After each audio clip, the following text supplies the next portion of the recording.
Am I ruining my friend's wedding by not wanting to wear the new puke-colored dress the bride specifically picked out for me, even though all of the other bridesmaids get to wear the beautiful emerald-colored one that was picked out over a year ago? A few months ago, my 32F, good friends, 33M, Riley, fiancé, 33F, Sam asked me to be a bridesmaid. The bride-to-be and I have always been friendly but not very close. She never seemed very interested in getting to know our friend group despite repeated attempts, so I was pretty surprised when she asked me. Still, I agreed. The wedding is coming up in a few weeks, and while I'm more than happy to take part, I've been having some issues with the dress situation. The bridesmaid dress was picked out last year and the fittings were officially finished last month. Sam paid for everything. The plan was for all bridesmaids to wear the same exact dress. She really stressed that she wanted all of us to look identical. But, during brunch 2 weeks ago, she told me that I'll need to wear a different dress. Apparently, she decided that all of the bridesmaids should have a different look instead of looking identical. I thought it was a bit weird to change something like this so late in the game, but didn't really think much else of it. We agreed to a date/time for my fitting, and continued with brunch. Fast forward to the day of my fitting last week. The new dress was unexpected. While the old dress was a cuffed-off-the-shoulder emerald green dress with a high slit and was fairly form-fitting, this new dress was giving elevated muumuu. It was shapeless and long-sleeved, and was what I can only call vomit green. Regardless, I agreed to wear the dress, thinking at least the other bridesmaids would join me in my suffering. 2 days ago, during dinner with one of the bridesmaids, I asked if she's already seen her new dress. She looked confused, and asked me what I was talking about. I reiterated what Sam said during brunch, and she looked even more confused, and told me that she hasn't heard anything about getting a new dress. This is when a few alarm bells started going off. Later that night, I texted all of the other bridesmaids asking if they'd been told anything about getting new dresses, and they all said no. I once again reiterated what Sam told me during brunch, and they agreed that the situation was starting to look a bit sus. One of them suggested that it may just be a misunderstanding. I didn't understand how it could be a misunderstanding, but decided to speak with Sam again anyways. I called Sam yesterday, and after some generic chit-chat, I asked her why she hasn't told any of the other bridesmaids that they're getting new dresses. Long silence. So much so that I thought the call disconnected. She then told me that she made a last-minute decision not to get everyone different dresses, but I'd still be wearing a different dress because she already bought it. She already bought the old dress too, so this reasoning made zero sense. I tried to reason with her by mentioning how strange it would look for one bridesmaids to look completely different from the others, and would draw unnecessary attention, but she said she didn't mind. She then rushed to get off the phone, and basically hung up on me. Later that day, I texted her to tell her that I didn't feel comfortable wearing that dress, and I kind of felt like she's picking on me for some reason. Haven't received a response yet. Part of me feels like I'm being a bit dramatic, but another part of me feels like singling me out for no reason. I don't want to cause any drama or stress, but I also don't want to feel uncomfortable at the wedding. So, am I a jerk here? Commenter, she jelly girl. Do not participate in the wedding if she is going to be such an You should tell your friend because that is BS all around. Update 1. Didn't think I'd have an update so soon, but here we are. I spoke with Riley over the phone last night, and explained the entire dress situation. He seemed more disappointed than surprised, which caught me off guard, and was pissed on my behalf. He then told me what he believes is the reason behind Sam's newfound hostility towards me. Last month while he and Sam were having dinner with his family, his mother let it slip that Riley and I kinda went on a date a while ago. To be clear, we did not actually date. We went on a double date with a friend and a girl he was into because he was so nervous. I never even counted it as a real date because Riley and I were just there to make our friend more comfortable. There has never been anything even remotely romantic between us. Also, keep in mind that this happened almost 12 years ago. I had honestly completely forgotten about it. Riley said that he explained everything to Sam to drive home the fact that it wasn't a real date, but she was fixated on him not telling her about it until now. She said that if it was truly not a real date and if he really didn't have any feelings for me, then he would have already told her about it.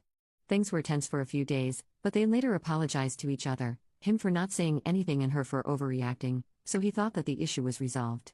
That seems to not be the case.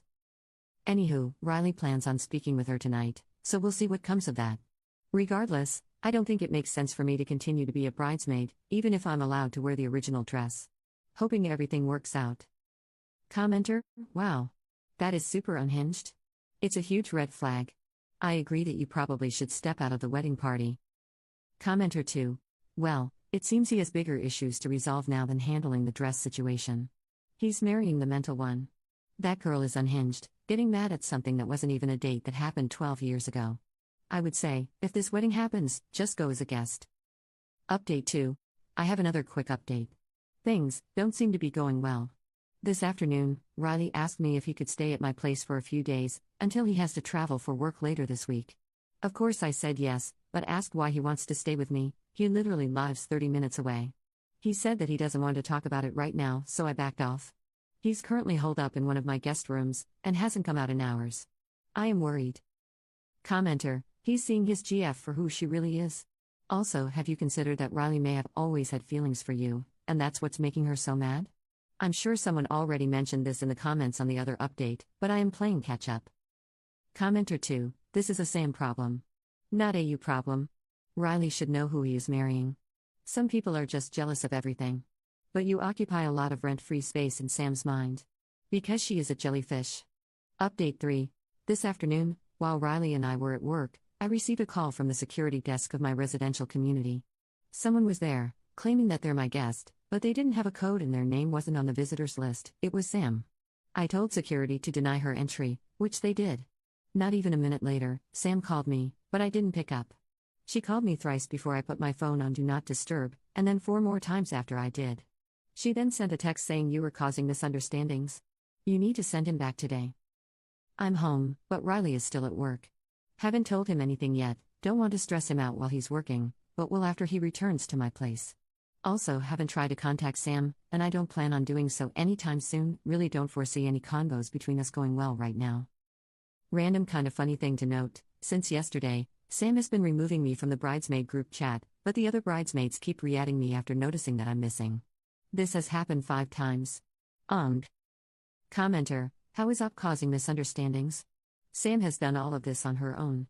All the Op did was ask the bridesmaids if their dresses changed and informed the groom. Seriously, what the fudge did she think was going to happen when his close friend walked down the aisle in that monstrosity and no one else did? He'd have known what was happening and why, and he'd have been pissed. Update 4. Last night, after Riley returned to my place after work, I told him everything regarding Sam trying to come to my house, and showed him the text message and missed calls. He was pissed. I have never seen him so angry in all my years knowing him. He was completely silent but looked like he was 2 seconds from setting someone on fire.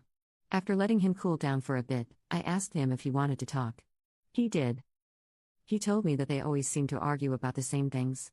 Then, she'd pretend to understand and be all right with everything only to bring it up again in the future. A few examples of the main things she'd say/bring up. Our friend group is toxic and too close. Riley should be thankful to her for keeping his drug habit a secret. A while ago, he mentioned to her that he smoked weed multiple times in uni. He's too secretive about work, and I know more about his job than she does. We're both feds who work in Intel, and our offices sometimes liaise with each other. He spends too much time with his family. He'd suggested couples counseling a few times, but she kept on refusing. They'd been doing pretty well for the past year or so and didn't argue much anymore, so he stopped grinding it up. Apparently, the absolute last straw happened the day he asked me to stay at my place. During the argument with Sam that led to this, initially regarding the dress debacle but snowballing into other topics, in addition to trying to get him to cut me out of his life, she also called me the N-word. I'm black BTW and Riley and Sam are white. According to Riley, that's when he knew that he was 100% done. Before he left, he told Sam that their relationship's over. Since then, she's been blowing up his phone, but he said he hasn't read any of her messages or answered her calls. She also sent him emails, which he has also ignored. He's going to tell his family and our friend group before he leaves for his work trip this week. I encouraged him to consider doing so sooner rather than later before Sam has a chance to try to stir things up. Also, when he returns from the trip, he plans on going back to his place to get his ring back from Sam, and tell her that she needs to find a new place to live. The house is his. We spent the rest of the night, and part of the early morning, eating leftovers and cookie dough, working our way through some Moscow mules, and watching Monty Python. It'll take some time, but I know he's going to be fine. Thank you, my dearest potatoes, for all of your insight, advice, and kind words. Love this community. Update 5. Hello, my potato peeps, it's been a hot minute. I'll dive right in.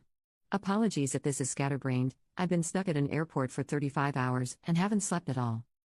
I was able to convince Riley to tell his immediate family and our core friend group about the Sam situation before his work trip, as opposed to after.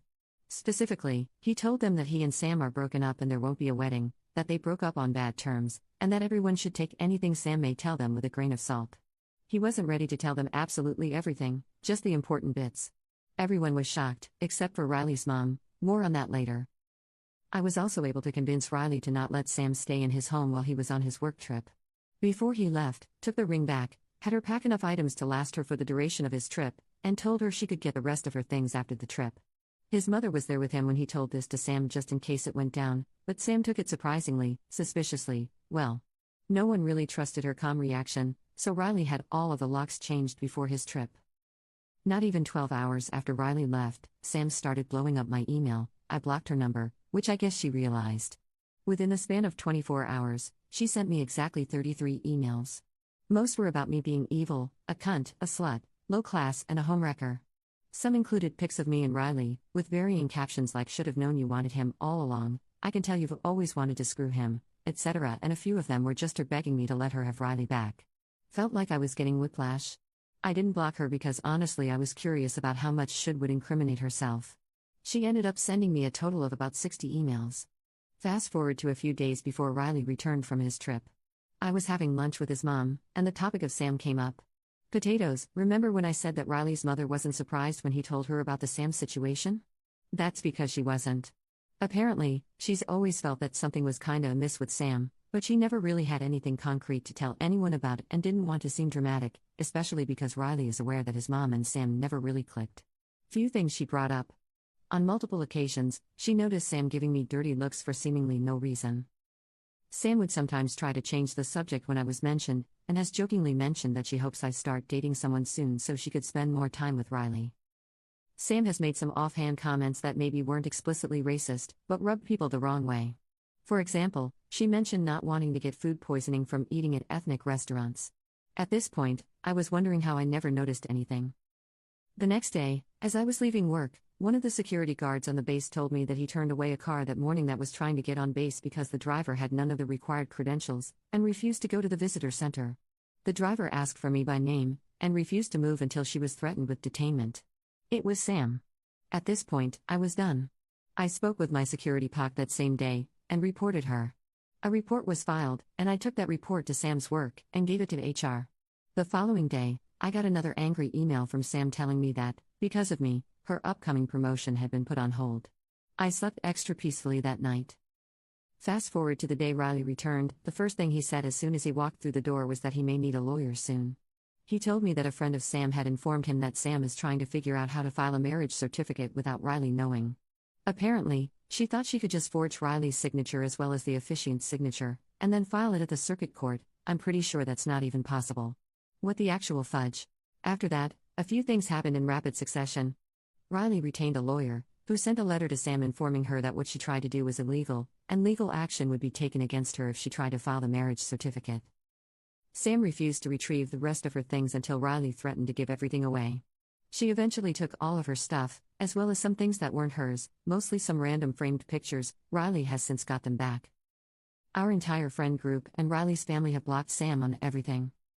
I showed Riley the email Sam sent and told him about how she showed up at my job, and he tried to convince me to at least consider getting a restraining order if possible. I haven't tried yet, but I'm holding on to the emails just in case. Sam got a DWI and spent a night in jail. Sam got fired from her job. As of last week, things have been pretty calm. No one has heard from Sam lately, which we're all quite happy about, but we're still keeping our eyes peeled just in case. Riley is still having a hard time, but he's getting better. He's eating pretty normally now, and has resumed participating in group hangs with our main friend group. Looking forward to the day Sam is a distant memory.